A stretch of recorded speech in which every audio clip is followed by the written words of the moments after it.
Lost your tour group, Grandpa? The voice, sharp and laced with condescending amusement, cut through the morning haze over the training grounds.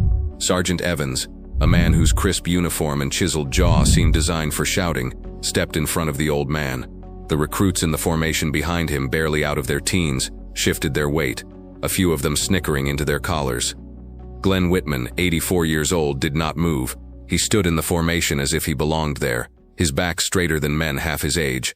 His hands, gnarled with time, rested calmly at his sides. His eyes, pale blue and clouded by age, held a placid depth that seemed to absorb the sergeant's hostility without reflection. He wore simple khaki pants and a worn red jacket that looked 50 years out of date. Evans's lips curled into a smirk. He circled Glenn like a predator sizing up peculiar prey. "This is an active firing range, old-timer, not a museum. Are you deaf? I asked you a question." A few more nervous laughs rippled through the ranks of the recruits.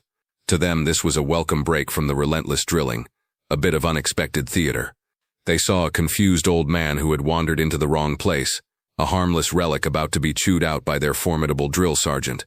They saw the faded nondescript patch on his sleeve, a circle of drab green with some kind of unidentifiable gray stitching, and some of them nudged each other, whispering jokes about what antique store he'd found it in. "I know where I am, Sergeant." Glenn's voice was quiet, yet it carried a surprising resonance. It was a voice that didn't need to be loud to be heard. The simple, respectful reply only seemed to stoke Evans's irritation. He thrived on fear and intimidation, and this old man offered him neither. He jabbed a finger toward Glenn's chest. "You know where you are? Then you know you're trespassing on a United States Army training facility. That's a federal offense. You're interfering with the training of soldiers. So I'll ask you one more time before I have the MPs drag you out of here. What are you doing in my formation?" Glenn's gaze drifted past Evans, toward the distant hills shimmering in the heat, his expression unchanging. "I'm here to remember." "Remember?" Evans scoffed, his voice dripping with theatrical disbelief. He turned to his recruits. "You hear that, ladies? The old man is here to remember. Maybe he forgot where he parked his horse and buggy." The laughter was louder this time, more confident. Evans fed on it. He was the master of this small universe, and he was putting on a show. He stepped closer, his face inches from Glenn's, his voice dropping to a menacing growl. "Your little trip down memory lane is over. I want to see some identification, now." Glenn slowly reached into his old jacket, his movements deliberate. Evans tensed, his hand instinctively moving closer to the sidearm on his belt, a ridiculous theatrical gesture of caution that wasn't lost on the more observant recruits. The old man wasn't a threat, he was just old, but Evans was committed to the drama. From his jacket, Glenn produced a simple, cracked leather wallet. It looked as ancient as he did. He fumbled with it for a moment, his stiff fingers struggling with the worn folds. Evans rolled his eyes with exaggerated impatience. "Come on, Grandpa. We don't have all day. The sun's getting hot. These recruits need to be on the infiltration course in 5 minutes." A younger instructor, Corporal Davies, stepped forward hesitantly. "Sergeant, maybe I should just escort him back to the gate." Davies's face was tight with discomfort. Something about the old man's stillness felt wrong, out of place. It wasn't the confusion of a lost civilian. It was the calm of a mountain. "Stay out of this, Corporal," Evans snapped without looking at him. "I'm handling this. This is a teachable moment about situational awareness and base security." He turned his glare back to Glenn, who had finally extracted a state-issued driver's license. Evans snatched it from his hand. He glanced at it, then let out a short, barking laugh. "Glenn Whitman. Well, Glenn Whitman, this little piece of plastic doesn't give you the right to be here. You see these kids?" He gestured to the formation. "They're learning to be soldiers. They're learning about discipline, about following orders, about respecting the uniform. And you are a distraction." He then focused on the jacket. "What is this thing anyway?" He flicked the worn fabric with his fingertips. "Some kind of antique store find. And this patch," he leaned in, peering at the faded stitching on Glenn's sleeve. "Never seen anything like it. Probably something you ordered from a catalog to look tough." As Sergeant Evans's finger touched the coarse fabric of the patch, the world dissolved. The bright, unforgiving sunlight of the training field vanished, replaced by a suffocating, humid darkness. The air, thick with the smell of mud and cordite, vibrated with the rhythmic whump-whump-whump of helicopter blades somewhere overhead. Rain, warm and constant, dripped from unseen leaves, tracing cold paths down the face of a much younger man. The same patch, its colors still vibrant, a deep forest green embroidered with a gray, spectral bird of prey, was stitched to the sleeve of his jungle fatigues. A voice hoarse with exhaustion whispered beside him in the dark. "They're coming again. Get ready." The flash of a muzzle, the scream of a man, the primal terror, it all hit him in a fraction of a second, a lifetime of violence compressed into a single searing image. Then just as quickly it was gone. He was back on the parade ground. Sergeant Evans was still sneering, his finger still prodding the patch. Glenn hadn't flinched. Not a single muscle in his face had moved. To the outside world, nothing had happened. But the ghost of the jungle was now with him, standing silent in the oppressive heat. From 100 yards away, standing near a dusty Humvee, Lieutenant Miller watched the scene unfold through his binoculars. He was a new officer, barely a year on the base, assigned to observe training exercises and write after-action reports. He was supposed to be a ghost, seen but not heard. But what he was seeing made his stomach churn. He'd seen the old man walk out onto the edge of the field an hour ago, moving with a slow, deliberate purpose that didn't feel like someone who was lost. He'd watched him find a spot in the back of the newly formed platoon, standing at a perfect if slightly stooped parade rest. Miller had assumed a base employee was kindly redirecting him, but then Sergeant Evans had started in. Miller lowered his binoculars. Evans was a known quantity on base, a highly effective trainer with an ego the size of a barracks. He was also a bully, and he was bullying a civilian, an elderly civilian. That was a problem, a big one. Every instinct in Miller's officer training screamed at him to intervene, to uphold the Army's values, but a bigger, more primal instinct, the self-preservation of a junior officer, told him that confronting a senior NCO in front of his troops was a career-ending move. He could drive over there, pull rank, but what would he say? "Sergeant, please be nicer to the trespassing civilian." Evans would eat him alive and he'd become a laughingstock among the enlisted ranks. He could call the MPs, but that felt like escalating the situation in a way that would only bring more trouble and humiliation down on the old man. Evans's voice, amplified by his rage, carried across the field. "I said, who the hell are you?" He was yelling the old man's name now, reading it off the license again. "Glenn Whitman. You are in a world of trouble, Glenn Whitman." The name hung in the air. Glenn Whitman. It didn't mean anything to Miller, but something about the way Evans was behaving, the absolute certainty of his own authority against the absolute calm of the old man, felt like a lit fuse. This was going to go bad. Miller knew it. He couldn't stand by and do nothing. He pulled out his phone, his thumb hovering over the number for the base MPs. No, that wasn't right. This wasn't a law enforcement issue. This was something else. He scrolled through his contacts. He needed advice. He needed someone who understood the intricate, unwritten rules of this life. Someone who had seen it all. He found the number he was looking for. The direct line to the office of the command sergeant major of the entire base.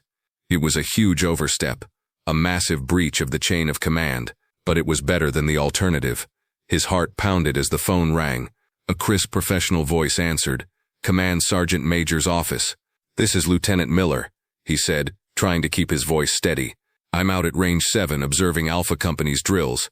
I have a situation here." "A situation, Lieutenant?" The voice was already tinged with impatience. "Is someone injured?" "No, Sergeant. There's a civilian on the field. An elderly man. Sergeant Evans is confronting him. It's getting pretty heated." A sigh came through the phone. "Understood, Lieutenant. Tell Sergeant Evans to escort the individual to the gate and file a trespassing report. This is not a command-level issue." "Sergeant, I don't think that's—" "He won't listen," Miller stammered, knowing how weak he sounded. "The thing is, the man's name is Glenn Whitman." He repeated the name he'd heard Evans shout, the syllables feeling foreign and important in his own mouth. For a long moment, there was only silence on the other end of the line. Miller thought the call had been dropped. Then the voice came back, and all the bureaucratic boredom was gone. It was replaced by a tone of cold, sharp urgency that made the hair on Miller's arms stand up. "Lieutenant Miller, what was that name again?" "Whitman, Sergeant. Glenn Whitman." Another pause, shorter this time. "Son, are you sure?" "Yes, Sergeant." Sergeant Evans read it off his ID. The voice on the other end became pure steel. "Lieutenant, listen to me very carefully. Do not let Sergeant Evans or anyone else lay a hand on that man. Do not let him be moved. Do not let him be searched. You are to maintain visual contact and ensure his safety until I get there. Is that understood?" "But Sergeant, how am I supposed to?" "That was not a suggestion, Lieutenant. That was a direct order from this office. Keep that man safe. We are on our way." The line went dead.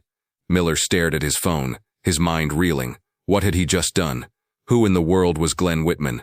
Inside the base headquarters, Command Sergeant Major Thompson stood ramrod straight, the phone still pressed to his ear as if he could absorb more information through sheer will. He lowered it slowly. His face, normally a mask of disciplined composure, was pale. He had not heard that name spoken aloud in 30 years, not since a classified history briefing he'd received as a young NCO at a Special Operations Command. He had assumed it was a legend, a ghost story the old-timers told. He didn't knock. He burst through the adjoining door into the office of Major General Wallace, the base commander. The general, a man with silver hair and a chest full of medals that told the story of America's conflicts for the past 3 decades, looked up from a stack of reports, his eyes narrowed in annoyance at the intrusion. "Sergeant Major, I trust the building is on fire?" "Worse, General," Thompson said, his voice tight. "We have a Code Phoenix." Wallace froze, the pen in his hand hovering over the paper. He stared at his senior NCO. "A Code Phoenix? Thompson, that's a historical protocol. It was retired in the 70s. "It's a myth." "It's not a myth, sir," Thompson said, his voice low and intense. "He's here, on Range 7, Glenn Whitman." The general's face went through a rapid series of transformations, from disbelief to confusion, to a profound and unmistakable awe. He slowly stood up, his towering frame seeming to fill the room. He walked to the window, looking out toward the distant training ranges, as if he could see the man himself. "Get my vehicle," the general commanded, his voice a low rumble of authority. "And get the honor guard. Full dress uniform. Now, Sergeant Major, move." Back on the sun-baked field, Sergeant Evans's patience had completely evaporated. The old man's quiet defiance was an insult to his authority, an unacceptable crack in the perfect facade of control he maintained over his recruits. The apathetic stare, the simple, maddeningly calm answers, it was all a performance, and Evans was going to end it. "That's it. I'm done asking," Evans snarled, his face a blotchy red. "You're a trespasser, you're a security risk, and you're disrupting military training. You're a threat. Old man, you are officially under arrest." He reached out and grabbed Glenn's arm. The skin was thin and papery, but the muscle and bone beneath it were like stone. For a moment, it felt to Evans like grabbing hold of a statue. Glenn didn't resist, but he didn't yield either. He simply stood there, a fixed point in Evans's swirling vortex of fury. "You're going to come with me," Evans said, yanking on the arm. "We're going to find out just who you are. Maybe a nice long chat with base intelligence will loosen that tongue of yours. Or maybe you're just senile. A full medical evaluation might be in order." The threat hung in the air, ugly and final. The recruits were no longer entertained. They were silent, watching with wide, uncomfortable eyes. They were witnessing a line being crossed. This was no longer training. It was cruelty. Corporal Davies took another half-step forward. His mouth opened to protest, but the sound was choked off by the sudden, disciplined crunch of tires on the gravel access road. Heads turned. 3 black, immaculate command vehicles were approaching, moving not with the frantic haste of an emergency, but with the unstoppable momentum of destiny. They weren't using lights or sirens. They didn't need to. Their presence alone was a siren that screamed of authority. They pulled to a stop in a perfectly spaced line, kicking up a cloud of fine dust that seemed to momentarily veil them in a shroud of importance. The doors opened in near-perfect unison. From the lead vehicle stepped Major General Wallace, his uniform so crisp it looked like it could cut glass, his 2 stars glinting in the sun. From the second, Command Sergeant Major Thompson, and from the third, 4 soldiers from the base honor guard, their dress blues a stark, formal contrast to the field uniforms of the recruits, their rifles held with ceremonial precision. The entire training field went silent. The only sound was the hot wind whistling over the dry grass. Sergeant Evans froze, his hand still clamped on Glenn Whitman's arm. He stared at the approaching general, his mind struggling to process what was happening. A general didn't come to a live fire range for a trespassing incident. A general didn't bring the honor guard. His brain cycled through a dozen possible explanations, each one more terrifying than the last. He had screwed up. He had screwed up in a way he couldn't yet comprehend, but the scale of which was being measured by the number of stars walking toward him. General Wallace's eyes were like chips of ice. He completely ignored the existence of Sergeant Evans. His gaze was fixed, locked onto the old man in the faded jacket. He marched directly toward him, his command sergeant major a half-step behind. The honor guard followed, their movements sharp and synchronized. They stopped 3 feet in front of Glenn Whitman. Then, in the stunned silence, General Wallace brought his hand up in a salute. It was not a casual gesture. It was the sharpest, most profound salute he had ever rendered in his life. His arm was a straight, rigid line, his posture a testament to 30 years of discipline, all of it now directed in a show of pure, unadulterated respect for the civilian in front of him. "Mr. Whitman." The general's voice was a low, powerful baritone that carried across the entire field. "It is an honor to have you on my base, sir." A collective gasp went through the recruits. They stared, slack-jawed, as their base commander, a man they considered practically a god, stood at attention for the senile old man their drill sergeant had just been threatening. Sergeant Evans let go of Glenn's arm as if it had burned him. The blood drained from his face, leaving it a sickly, waxy white. Glenn Whitman simply nodded, a slow, tired acknowledgement. "General," he said, his voice as quiet as ever. The general held his salute for a long moment before dropping it. He then turned slightly, so he was addressing not just Glenn but the entire formation of wide-eyed recruits. "For those of you who are confused," the general began, his voice ringing with a cold fury that was far more terrifying than Evans's hot-tempered yelling, "let me provide you with a history lesson. A lesson that Sergeant Evans here seems to have forgotten." He paused, letting the weight of his words settle. "You are in the presence of a hero, not a hero in the way we use the word lightly. You are in the presence of a legend. This is Glenn Whitman." He pointed to the faded patch on Glenn's sleeve. This patch, which some of you might have found amusing, is the symbol of MACV-SOG, Studies and Observation Group. Specifically, this is the patch of a spike team that operated under that command. A ghost unit so secret that for 30 years the United States government denied its existence. They were called the Phantoms. They went on missions across the fence in Laos and Cambodia, missions nobody else would take. Their casualty rate was 100%. Every single one of them was either killed or wounded or both. He took a step closer to Glenn. "Mr. Whitman is the last of them. He is the sole survivor of the Phantoms.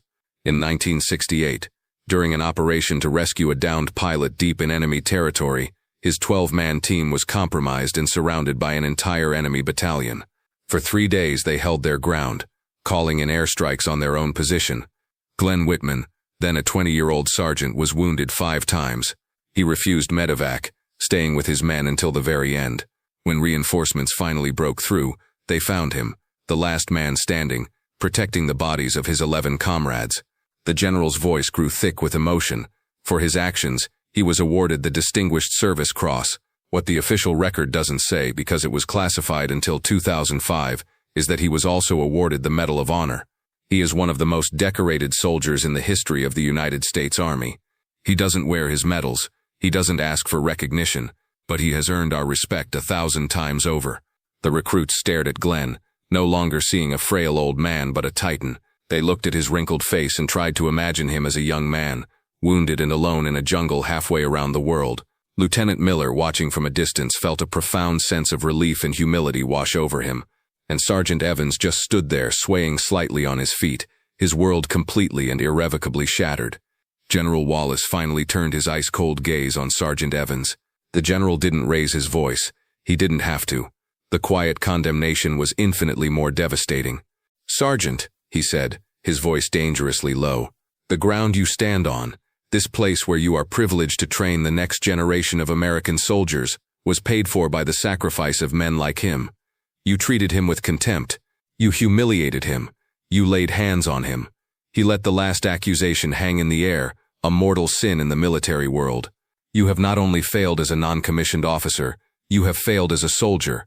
You will report to my office at 1600 hours. Bring your commanding officer. You will pack your personal items from your desk, because as of this moment your career as a drill sergeant is over."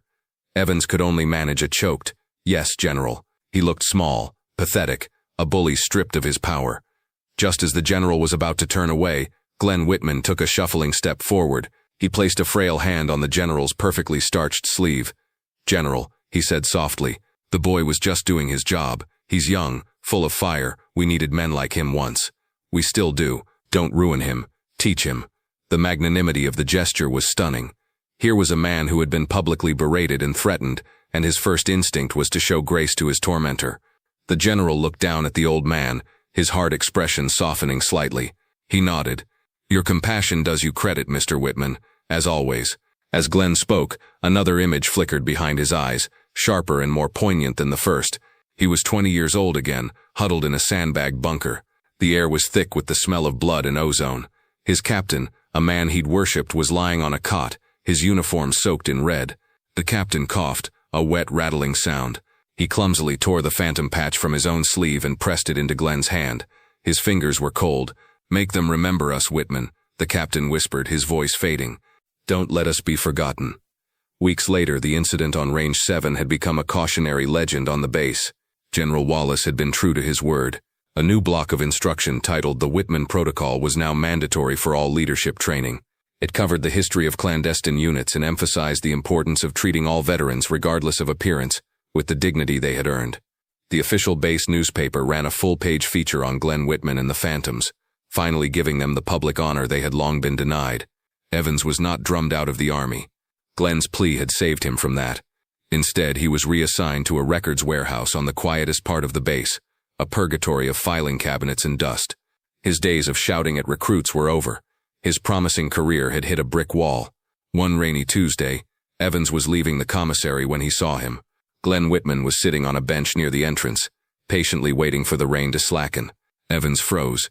He wanted to turn and walk away, to disappear, but he couldn't. He walked slowly toward the bench, his heart pounding with shame. He stopped a few feet away, unsure what to say. Glenn looked up, his pale blue eyes seeming to see right through him. He offered no malice, no judgment. He simply gave a small, almost imperceptible nod. It was a gesture of acknowledgement, of closure, and perhaps of forgiveness. Evans nodded back, a lump forming in his throat, and walked away into the rain, a lesser man who had learned a lesson from a greater one. A junior officer later asked the general why Glenn had been on the range in the first place. The general explained that it was the anniversary of the Phantom's final mission. Every year on that day, Glenn Whitman came to the base and stood on the edge of the training fields, not to relive the horror, but to stand in formation one last time, with the ghosts of the 11 brothers he had never left behind. Stories like Glenn Whitman's remind us that heroes walk among us every day. If you were moved by his story, please like this video, share it with others, and subscribe to Veteran Valor for more.